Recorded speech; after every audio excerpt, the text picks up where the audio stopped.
तो एक बार फिर से हम आ चुके हैं हज़रत ख्वाजा दाना, जो कि सूरत की सबसे मशहूर दरगाह है। यहाँ पर हो रहे शिर्क, बिदअत और गुमराही के काम से हम बहुत ही वाकिफ़ हैं। एक बार फिर से यहाँ पर आकर हम उसे और पर्दाफाश करने वाले हैं। तो जैसे कि लास्ट टाइम भी मैं यहाँ पर आ चुका हूँ और मैंने टोपी नहीं पहनी थी लास्ट टाइम, क्योंकि मैं नमाज़ नहीं पढ़ रहा था और मुझे नहीं लगता कि भाई टोपी पहनना फ़र्ज़ है अगर आप किसी भी कब्र पर जाते हो तो। लेकिन फिर भी मैंने इस बार सोचा है कि मैं टोपी पहन लूँगा, क्योंकि मैं लास्ट टाइम बहुत ही हाईलाइट हो रहा था और मुझे इस बार इतना हाईलाइट नहीं होना है। तो मैं आया यहाँ पर टोपी लेने के लिए, तभी एक नेक इंसान दिखा मुझे जो बाहर निकल रहा था। उसने अपनी टोपी मुझे हाथ कर दी, मैंने टोपी पहन ली और टोपी पहनकर जैसे मैं आगे बढ़ा, मुझे बड़े बड़े झूमर और चांदी का दरवाज़ा दिखा। अंदर जाने वाला था कि मुझे आवाज़ आई किसी आंटी के रोने की, जो रो रो कर दुआएँ कर रहे थे। तो मैंने सोचा कि जाकर देखता हूँ आखिर क्या दुआ कर रहे हैं, क्या किस तकलीफ़ में है। जब वहाँ मैं पहुँचा और उनकी दुआ मैंने सुनी तो मैं बहुत ही अफ़सोस में पड़ गया दोस्तों। बहुत बुरा लगा मुझे ये सुनकर, आप भी सुनिए।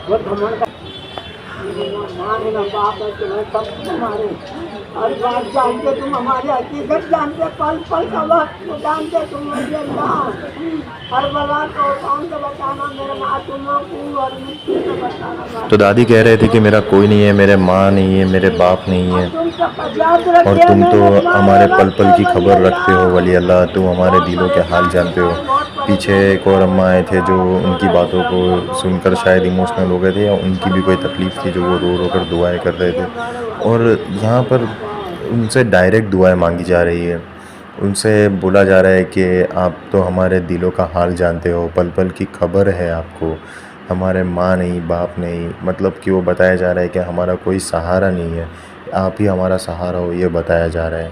तो ये कितनी गलत बात। और मैं वो चीज़ सोच ही रहा था कि मुझे फिर ये भाई दिखे जो कब से सजदे में थे, उठे, बाबा से तौबा की, माफ़ी मांगी और फिर खड़े हुए। बाकी लोगों ने जो देख रहे थे उनको ये सारी चीज़ें बहुत नॉर्मल लग रही थी, क्योंकि वो खुद भी या तो ये चीज़ें करते आ रहे थे, कर रहे थे, या उन्होंने किसी ना किसी को हमेशा यहाँ पर ये करते हुए देखा ही है और उनको ये सारी चीज़ें नॉर्मल ही लग रही है। देखो दोस्तों, ऐसा ना हो कि आप किसी औलिया अल्लाह की बारगाह में ये उम्मीद से आओ कि आपका ईमान ताज़ा होगा, लेकिन जब आप घर जा रहे हो तो आपका ईमान आप वहीं पर छोड़ कर जा रहे हो। अपने ईमान की हिफाजत करना बहुत ही ज़रूरी है मेरे दोस्तों।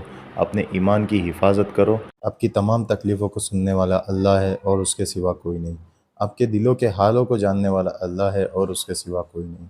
हमारे प्यारे आका हज़रत मोहम्मद मुस्तफ़ा सल्लल्लाहु अलैहि वसल्लम ने हमें यही तालीम दी कि हम सिर्फ़ अल्लाह ही से दुआ मांगे, अल्लाह ही से मदद मांगे।